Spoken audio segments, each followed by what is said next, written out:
Good Yontiv, Shana Tova. I know that I'm going to love living here in Toronto. The city is filled with Jews, it's filled with Judaism. It has two great kinds of bagels, and I have tried both of them, but I will not tell you which one I like better. But besides the food, there's so many different varieties of Jews and different varieties of ways to express your Judaism, and I know I'm going to love this city because it has two day schools named after two of my rabbinic heroes. There's Leo Beck, and there's Abraham Joshua Heschel.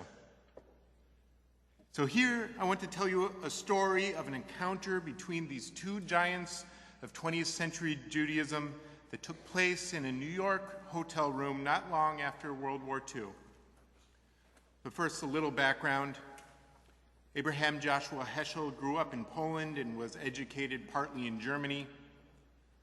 Leo Beck was Heschel's teacher at the Liberal Rabbinical Seminary in Berlin.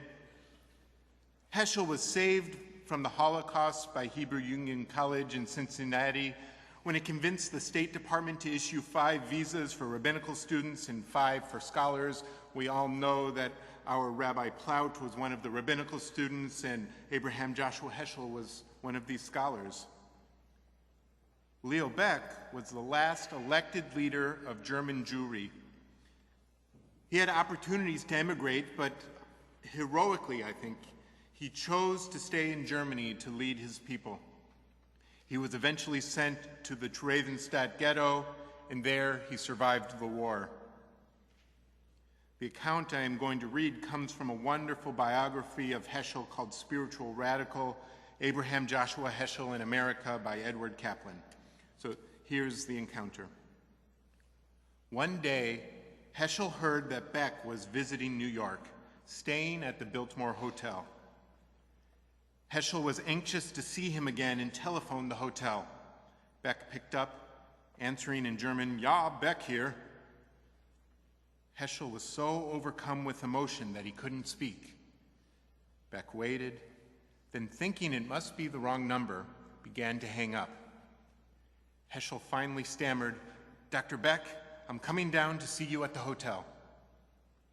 On the subway with his student Wolf Kellman, Heschel wondered, what am I going to say to this man? What can I say to my old teacher who has just been liberated? When they entered the hotel, there stood Rabbi Beck with his cane, dignified as ever, stiff as a ramrod.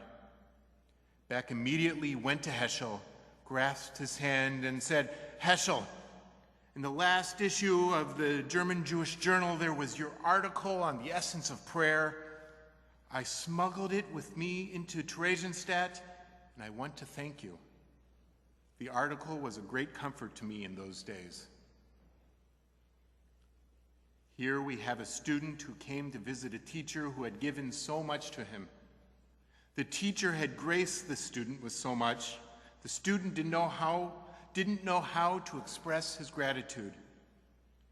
Here we also have a teacher who receives so much from the student without the student even knowing it until the words of thanks from the teacher. When I first read this story, the Hebrew words of chen, chesed, and rachamim popped into my head. These words are found all over our Siddur, our prayer book, all over our Machzor, our special liturgy for the High Holy Days. Rabbi Jonathan Sachs offers a pretty good definition of these triplets. Chesed, he translates as loving kindness or love. And this refers to the emotions and actions that flow from a covenantal bond, such as between a husband and wife or between parents and children. And I will add here, between a teacher and a student, or vice versa. It means love translated into deed. Rachamim, it translates as compassion, and it derives from the word rechem, meaning womb. And chen, grace, also means gratuitous kindness, which flows from the generosity of the giver, not the merits of the recipient. Chen, chesed, and rachamim, as we can see, are all related, and all have to do with the deeds that we perform because of love. They have to do with relationship. Today, though, I want to focus mainly on chesed because I think this term chesed encompasses all of them, is the most expansive of the three. Chesed, what we usually translate as loving kindness, whether as two words, loving kindness, or a word with a hyphen, or I've seen it also as one super word, loving kindness. But I like the interpretation that I read from the contemporary Jewish teacher of Musar, the Jewish ethical literature, named Alan Marinis, and he translates chesed as generous, sustaining benevolence. He writes, that's surely more clumsy than the already clumsy loving kindness, but it conveys so much more than just being nice and wishing well in your heart. I think Marinis here is picking up on the rabbinic statement that the world is sustained by Torah, avodah, which is worship, and gemilut chasadim, acts of chesed, acts of generous, sustaining benevolence. The world is sustained by chesed. He writes, chesed involves acts that sustain the other. Just as I will add, the Hebrew Bible states in many places that the world is sustained by God's acts of chesed. As Psalm 89 states, Olam chesed yibaneh, the world is built with chesed, or it can be translated as God's chesed is sustaining. The prophet Jeremiah puts it this way, for I, the Eternal One, act with chesed, justice, and righteousness in the world, for in these do I delight. God acts with chesed, and we are to do acts of chesed, acts of generous, sustaining benevolence.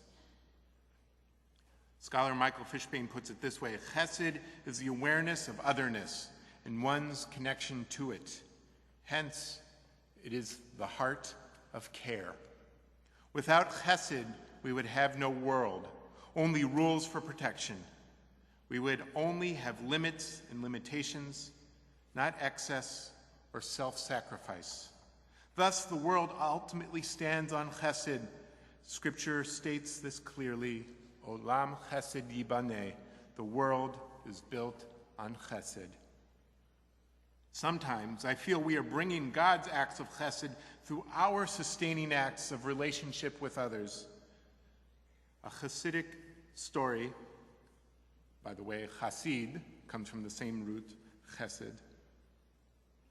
On the eve of the Day of Atonement, when the time came for the Kol Nidre prayer, all the Hasidim were gathered together in the synagogue, and they were waiting for their rabbi. Time passed, the sun was coming down, but the rabbi, he still hadn't arrived. Then one of the women of the congregation said to herself, I guess it will be quite a while before they begin.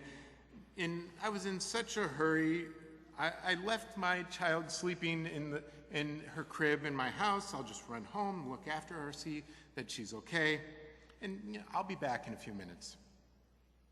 She ran home and listened at the door, and everything was quiet. Softly, she turned the knob and put her head into the room, and there stood the rabbi, holding her child in his arms. He had heard the child crying on his way to the synagogue, and he played with her and sang to her until she fell asleep. Here we have a rabbi whose mind could have been occupied with many things. His sermon for the evening, the choreography of the service that was about to start, and these are the things that I was thinking about as I was walking up today. But he heard a cry from another, and he knew that he could alleviate that pain. That is chesed. The rabbi knew that there would be no reward for his good deed, for what can a baby do for him except look cute? But he knew that it was his duty. That is chesed. Could someone else have done it? Sure. Was the baby in great danger? Probably not. But the rabbi was confronted with a situation where a human being created in the image of God was crying, and he acted. That is chesed. Chesed is about seeing God in the other and doing something about it. Our tradition gives us many categories of doing something about it. Marinus lists 4 categories, acts of chesed that our tradition says that God does, and therefore we are to emulate. Clothing the naked, visiting the sick, comforting the bereaved, burying the dead. As the Talmud teaches, what does this text mean? This text that says, walk after the eternal your God? It means to walk after the attributes of the Holy Blessed One. Just as God clothes the naked, so should you clothe the naked, as it is written in Genesis, and the eternal God made garments of skins for Adam and his wife and clothed them. Just as the Holy One of blessing visits the sick, so should you visit the sick, as it is also written in Genesis, and the Eternal appeared to Abraham at the terebinths of Mamre, while Abraham was recovering from his circumcision. Just as the Holy Blessed One comforts the mourners, so should you also comfort the mourners, as it is written in Genesis, after the death of Abraham, God blessed his son Isaac. Just as the Holy Blessed One buried the dead, so should you also bury the dead, as it is written in Deuteronomy, God buried Moses in the valley. Clothing the naked, Malbish Arumim, is about taking care of people's material needs whatever they are. Judaism recognizes that there will always be poor people, but that is no excuse to try to alleviate someone's poverty. I know that my house is filled with things that I don't need, but someone else does, maybe like old clothes. I know that when I see someone living on the street, even if I don't give them money, I should look at them in the eyes, because they too are human. If I don't give that individual money, I should be giving more to organizations that fight poverty. Come November, we can all do something for the men created in God's image who make Holy Blossom their temporary home out of the cold. We can all do something. We can all do an act of chesed, volunteer, donate supplies or money. It just takes everyone doing simple acts of chesed, simple world-sustaining acts. Visiting the sick, bikur cholim. What are we doing for our loved ones who are not whole in body or spirit?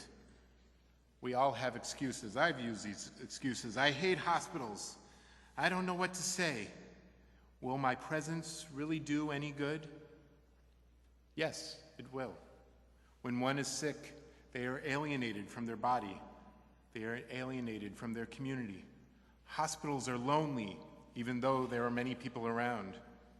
Just visiting, say our ancient rabbis, alleviates 1/60 of their ailment. You usually don't have to say much. Just be present. Listen. The rabbis also teach that we should sit at the same level as the person who is sick. Connect with them as one created in the image of the divine, and therefore God's presence will hover above. If you can't visit, make a phone call. Our Bikur Cholim committee does wonderful work visiting, feeding, calling, and keeping track of our members who are sick, but there is always more we can do. It just takes everyone doing simple acts of chesed, simple world-sustaining acts. Comforting the bereaved. As a rabbi, I've been to lots of shivas, and it took me a while to get used to it. What do you say to someone whose life has changed so drastically because of the loss of a loved one? But the best act of chesed is just to be there. And then take care of the bereaved person's needs. Instead of asking, what can I do for you? I should think of something myself that I can do. I'm going to the grocery store. I'm going to bring you something. It just takes a simple world-sustaining act of chesed. And finally, burying the dead, livayat hamet. This is chesed shel emet, true chesed, because you cannot expect to get anything in return from the recipient. It is just giving from your heart. This is what we can strive for with all our acts of chesed, all our acts of generous, sustaining benevolence are world-sustaining acts. Living a life of acts of chesed attunes us to live a life of gratitude. We live lives of blessing, we all do, blessings that are not solely because of our own doing. Therefore, it is our obligation to share, to be generous. As the contemporary Rabbi Shai Held writes, if you remember how much has been given to you, you will be receptive both to God's command and to the needs of the downtrodden. But if you assert yourself and assume that you have single-handedly earned every last thing that you have, you will forget both God and your neighbor. So the Torah repeatedly bids us, remember how much you have been given, and never forget to be grateful. During the Torah service, we declared our God to be merciful and gracious, endlessly patient, and the one who does great acts of chesed. God created the world with chesed and sustains the world with chesed. This year, may we be moved to walk in the paths of the eternal one with our generous, sustaining benevolence, our acts of chesed. When we do acts of chesed, gratitude wells up in us, and we want to do more chesed, and we will continue to sustain the world with chesed, being God's co-workers. May our new year of 5775 be filled with these simple acts of chesed, these simple world-sustaining acts.